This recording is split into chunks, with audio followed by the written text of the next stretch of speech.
नमस्कार दोस्तों। उम्मीद करता हूं कि आप सभी लोग बहुत अच्छे से होंगे और एक बार फिर से आप सभी लोगों का बहुत बहुत स्वागत है आपके अपने यूट्यूब चैनल में। दोस्तों, पिछले वीडियो में हमने प्रेजेंट इंडेफिनिट टेंस, अफर्मेटिव और नेगेटिव सेंटेंस की बात की थी। चलिए आज देखते हैं present indefinite tense, interrogative sentence नियम क्या होते हैं और उनको हिंदी से अंग्रेजी में ट्रांसलेशन कैसे किया जाता है। तो चलिए शुरू करते हैं। तो दोस्तों, इंट्रोगेटिव सेंटेंस यानी कि इसको हिंदी में कहते हैं प्रश्नवाचक वाक्य।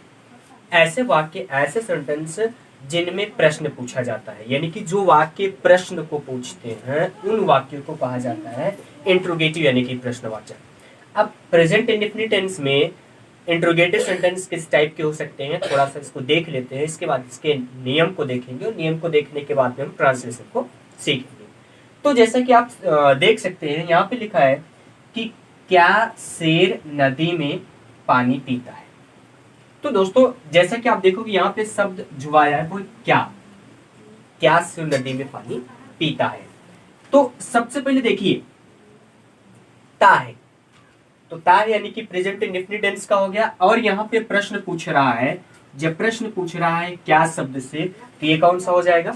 इंट्रोगेटिव हो जाएगा। इंट्रोगेटिव सेंटेंस हो गया। इंट्रोगेटिव कौन से टेंस का हो गया? तो ये टेंस जो हो जाएगा वो हो जाएगा present indefinite tense, present indefinite का इंट्रोगेटिव सेंटेंस। इतनी बातें हमें लगता है कि आपको समझ में आ गई होंगी। अब चलिए देखते हैं कि जो इंट्रोगेटिव सेंटेंस होते हैं वो इंट्रोगेटिव सेंटेंस का ट्रांसलेशन कैसे किया जाता है, हिंदी से को अंग्रेजी में कैसे कन्वर्ट करते हैं।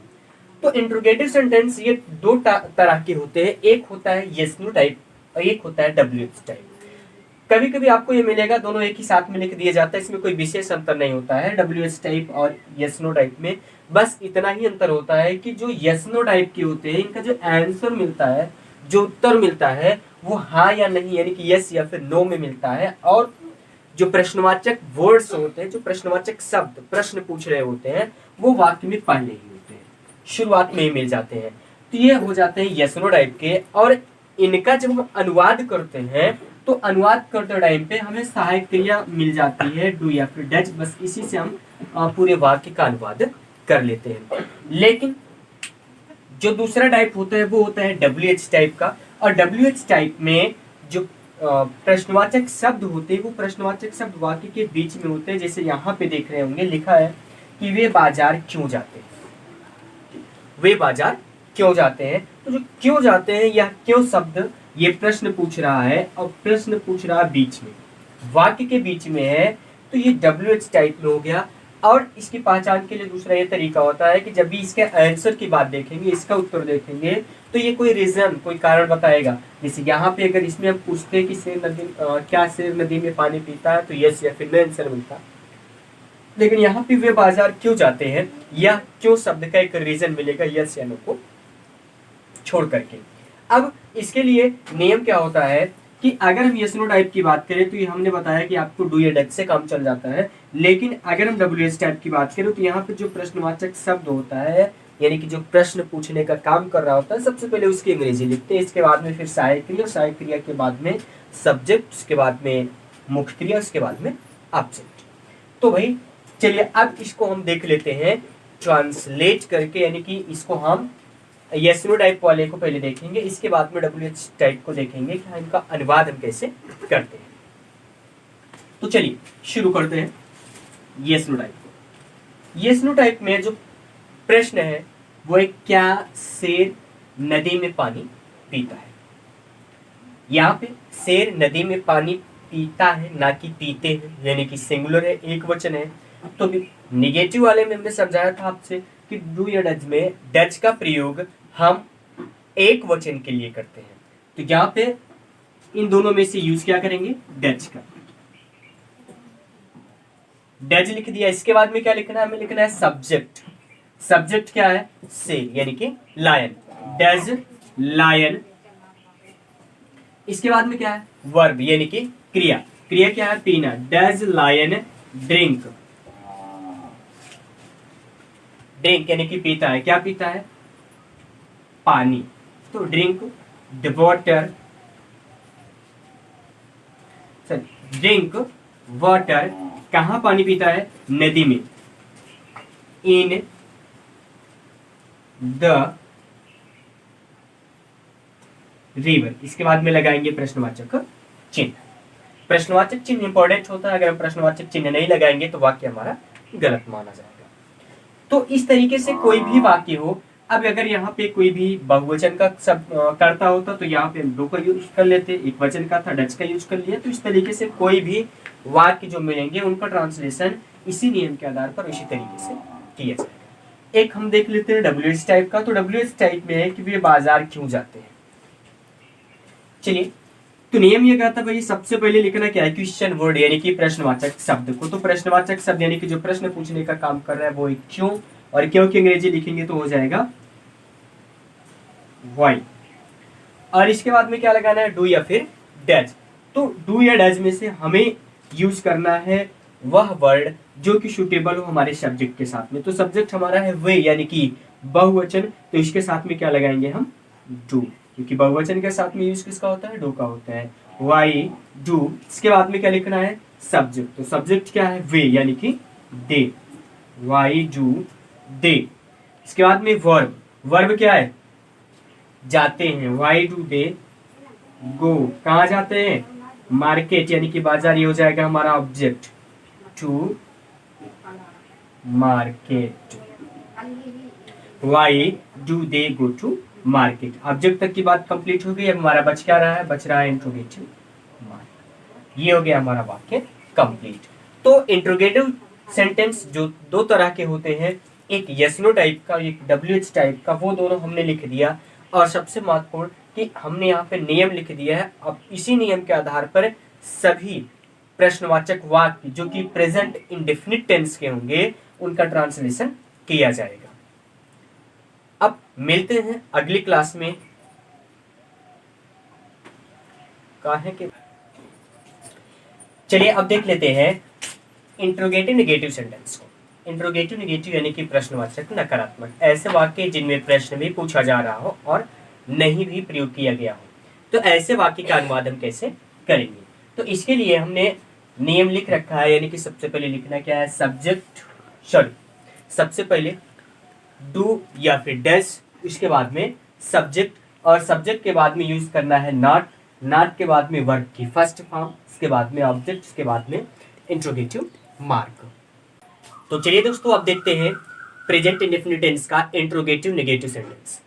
इंट्रोगेटिव नेगेटिव सेंटेंस वे सेंटेंसेस होते हैं, वे वाक्य होते हैं जिनमें प्रश्न भी पूछा जाता है और नहीं शब्द का भी प्रयोग होता है। तो ऐसे वाक्य को समझने के लिए हम एक एग्जाम्पल की तरफ आपको ले चलते हैं और दिखाते हैं कि एग्जाम्पल कैसे लिखा हुआ है कि वह क्या वह खाना नहीं बनाती है, क्या वह खाना नहीं बनाती है। तो दोस्तों अब देखेंगे तो यहाँ पे सबसे पहले क्या शब्द प्रयोग हुआ है, यह प्रश्न पूछ रहा है। अब बीच में शब्द प्रयोग हुआ है नहीं, यह नेगेटिव की बात कर रहा है, यानी कि ये इंट्रोगेटिव और ये नेगेटिव। तो दोनों बातें जब एक वाक्य में आती है तो वो हो जाता है इंट्रोगेटिव और नेगेटिव सेंटेंस। अब ये जो इंट्रोगेटिव नेगेटिव सेंटेंस है ये कौन से किस टेंस के वाक्य का है, तो इसको पहचानने के लिए हम देख लेते हैं वाक्य के लास्ट में, यानी कि ती है। तो ती है भाई किस में आता है, present indefinite tense. Present indefinite tense का इंट्रोगेटिव नेगेटिव सेंटेंस।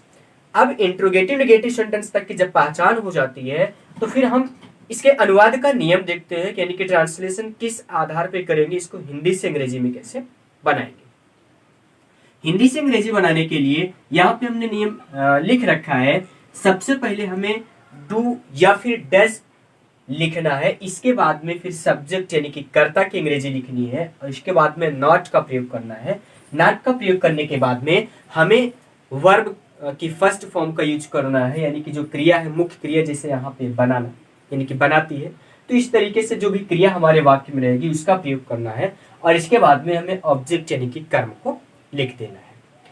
एक महत्वपूर्ण बात यह है, अभी जैसा हमने यहाँ पे लिख रखा है वो ये है कि अगर वाक्य WH टाइप के वाक्य कौन से होते हैं, अगर आपने नहीं देखा तो पिछले वीडियो में जाकर के देख सकते हैं, या इसमें भी हमने इस वीडियो में पीछे भी बताया है उसको देख सकते हैं कि WH टाइप वे होते हैं जिनमें जो प्रश्नवाचक शब्द होता है वह बीच में आता है।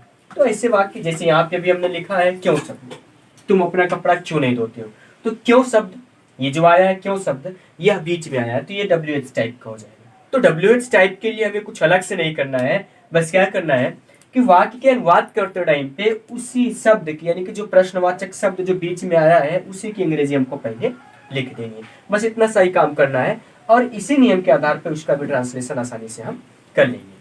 तो चलिए देख लेते हैं कि इस एग्जाम्पल को ट्रांसलेट करके कि कैसे इसका हम ट्रांसलेट करते हैं। वाक्य है क्या वह खाना नहीं बनाती है। नियम है डू या फिर डज। तो हमने आपको बार बार बताया है कि भाई अगर बहुवचन है तो प्रयोग करना है डू का और अगर एक वचन है तो प्रयोग करना है डज का। तो कर्ता हमारा क्या है वह खाना बनाती है, तो भाई एक वचन है तो एक वचन है तो प्रयोग किसका होगा डज का। तो चलिए लिख लेते हैं डज। अब इसके बाद में वो खाना बनाती है, कोई फीमेल है तो जो फीमेल है तो वहां पे लिखेंगे क्या शी, डज सी। डज हो गया, इसके बाद में सब्जेक्ट हो गया, इसके बाद में क्या है नॉट यानी कि नहीं के लिए लिख देते हैं नॉट, डज सी नॉट। इसके बाद में लिखना क्या है वर्ब की फर्स्ट फॉर्म, वर्ब यानी कि क्या है बनाती है, तो does she not cook. Cook माने क्या होता है पकाना या फिर बनाना। डज सी नॉट कुक क्या नहीं पकाती है, तो हमें बच रहा है क्या ऑब्जेक्ट, क्या नहीं पकाती है क्या नहीं बनाती है खाना, तो does she not cook the food.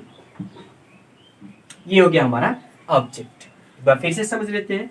तो नियम था, नियम में क्या था सबसे पहले लिखा था कि डू या डज, तो कर्ता के हिसाब से यहाँ पे हो गया डज। इसके बाद में सब्जेक्ट तो हमने लिख दिया सी, इसके बाद में नॉट था लिख दिया, इसके बाद में वर्ब का फर्स्ट फॉर्म था हमने लिख दिया कुक, इसके बाद में था ऑब्जेक्ट तो यहाँ पे लिख दिया हमने ऑब्जेक्ट के स्थान पे द फूड यानी कि जो कि हमारा ऑब्जेक्ट था। तो ये इस तरीके से हो गया हिंदी से अंग्रेजी में ट्रांसलेट। चलिए एक दूसरा वाक्य देख लेते हैं जो कि WH टाइप का इंट्रोगेटिव सेंटेंस है, उसको कैसे हम ट्रांसलेट करते हैं। लिखा है कि तुम अपना कपड़ा क्यों नहीं धोते हो, तुम अपना कपड़ा क्यों नहीं धोते हो। भाई यहाँ पे क्यों शब्द आया है और अगर आप देखोगे तो यहाँ पे हमने लिख रखा है कि WH टाइप में सबसे पहले प्रश्नवाचक शब्द उसके बाद में ही हेल्पिंग वर्ब हमको लिखनी है। तो क्यों की अंग्रेजी सबसे पहले लिख देंगे, वो क्या जाएगा वाई यानी कि क्यों।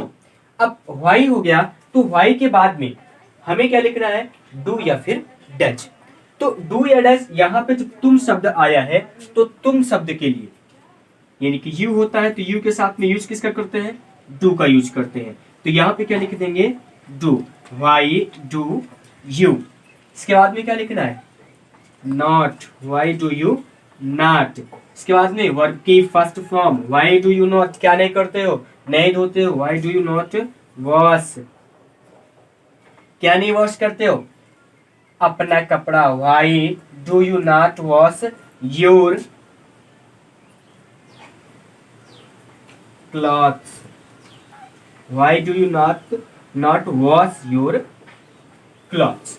ये हो गया हमारा इंट्रोगेटिव सेंटेंस यानी कि प्रश्नवाचक वाक्य। तो दोस्तों ये था present indefinite tense. Present indefinite में हमने अफर्मेटिव, नेगेटिव, इंट्रोगेटिव और इंट्रोगेटिव नेगेटिव सेंटेंस को समझा दिया है। उम्मीद करता हूं कि आपको पूरी तरीके से समझ में आ गया होगा। और हाँ दोस्तों, अगर अभी तक आपने चैनल को सब्सक्राइब नहीं किया है तो प्लीज चैनल को सब्सक्राइब कर लीजिए और अपने दोस्तों में से ज़्यादा इन वीडियोस को शेयर कीजिए। और अगर आपको प्रेजेंट इंडेफिनिट टेंस समझ में आ गया तो लाइक कीजिए, और अगर नहीं आया तो जरूर डिसलाइक करके जाइए, क्योंकि भविष्य में जब मैं दूसरा वीडियो लेकर के आऊँगा तो मैं प्रयास करूँगा कि और अच्छे से अच्छा वीडियो लेकर के आऊँ ताकि आपको और आसानी से और जल्दी से जल्दी समझ में आ जाए। मिलते हैं अगली क्लास में, तब तक के लिए bye bye. To get more videos, please like, share and subscribe the channel.